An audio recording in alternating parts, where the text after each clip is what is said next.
Delhi liquor scam లో మరో కీలక పరిణామం చోటు చేసుకుంది. ఎమ్మెల్సీ కవితపై ఈడీ దాఖలు చేసిన ఛార్జ్ షీట్ ను పరిగణలోకి తీసుకోవడంపై నేడు ఢిల్లీ రౌస్ ఎవెన్యూ కోర్టు విచారణ చేపట్టింది. ఈ క్రమంలోనే కేసుకు సంబంధించి 8,000 పేజీల సప్లిమెంటరీ ఛార్జ్ షీట్ ను ఈడీ అధికారులు కోర్టుకు సమర్పించారు.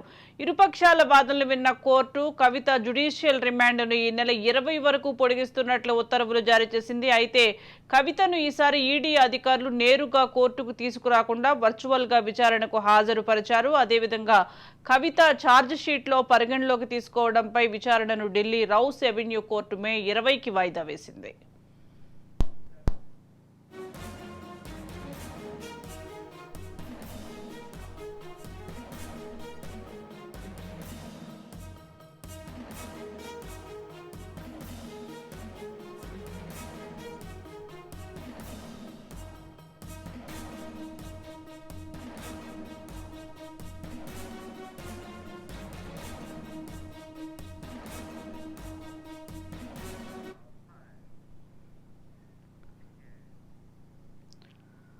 దీనికి సంబంధించి మోర్ అప్డేట్స్ మా క్రైమ్ బ్యూరో చీఫ్ ఇన్నారెడ్డి అందిస్తారు. ఇన్నారెడ్డి, చెప్పండి. ఢిల్లీ లిక్కర్ స్కామ్ లో కవిత జ్యుడిషియల్ రిమాండ్ కు సంబంధించి ఈ నెల 20 వరకు పొడిగిస్తున్నట్లు కోర్టు ఉత్తర్వులు జారీ చేసినట్లుగా తెలుస్తోంది. అప్డేట్స్ ఏంటి? గమనించవచ్చు, ఈ ఢిల్లీ లిక్కర్ స్కామ్ సంబంధించిన వ్యవహారంలో అంటే కవితకు సంబంధించిన చాలా కీలకమైన రోల్గా ఉంది. ఆమె కింగ్ పిన్ అని చెప్పుకోవచ్చు, తర్వాత కీలక పాత్ర పోషణ అని చెప్పుకోవచ్చు.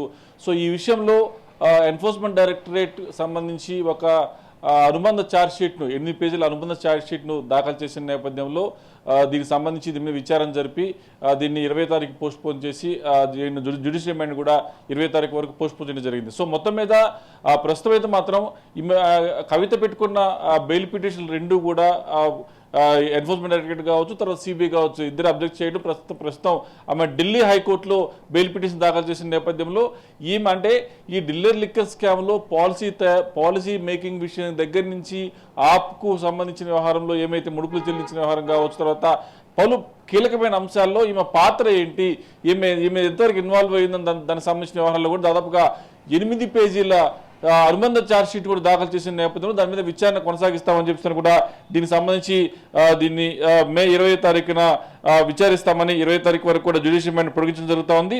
సో ఇప్పుడు కవితను అంటే డైరెక్ట్ కాకుండా వర్చువల్గా ఈరోజు ఈడీ కోర్టు మీద ప్రొడ్యూస్ చేయడం జరిగింది. దీనికి సంబంధించి మరి మే 20 తారీఖున జరిగే విచారణలో ఈ అనుబంధ ఛార్జ్ షీట్లో ఎలాంటి పాయింట్లు మెన్షన్ చేశారు, తర్వాత దీంట్లో కవిత పాత్రకు సంబంధించిన వ్యవహారంలో ఎన్ఫోర్స్మెంట్ డైరెక్టరేట్ సేకరించిన సమాచారం ఏంటి, ఇప్పటికే సిబిఐ మరోవైపున ఈడీ అంటే రెండు ఏజెన్సీలు కూడా ఈమె పాత్ర మీద అంటే కవిత పాత్ర ఎంతవరకు ఉంది, దీంట్లో ఈ ఢిల్లీ లిక్కర్ స్కామ్కి సంబంధించిన వ్యవహారంలో ఈమె చాలా కీలకమైన పాత్ర పోషణ చెప్పిన రెండు ఏజెన్సీలు కూడా కోర్టుకు చెప్పిన నేపథ్యంలో మరి గతంలోనే సిబిఐ కూడా ఛార్జ్షీట్ దాఖలు చేసింది, దాదాపు 200 పేజీల ఛార్జ్షీట్ను.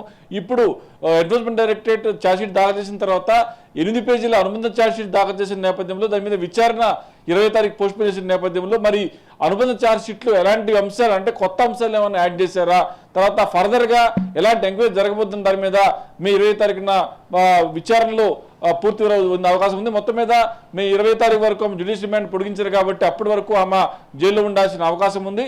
ఈ అనుబంధ ఛార్జ్షీట్ తర్వాత ఇంకా ఎలాంటి విచారణ ఎదుర్కోపోయే అవకాశం ఉంది, ఎలాంటి విషయాలు బయటకు వచ్చే అవకాశం దాని మీద మనం ఇంకా కీలక పరిణామాలు చోటు చేసుకున్న త్వరలో.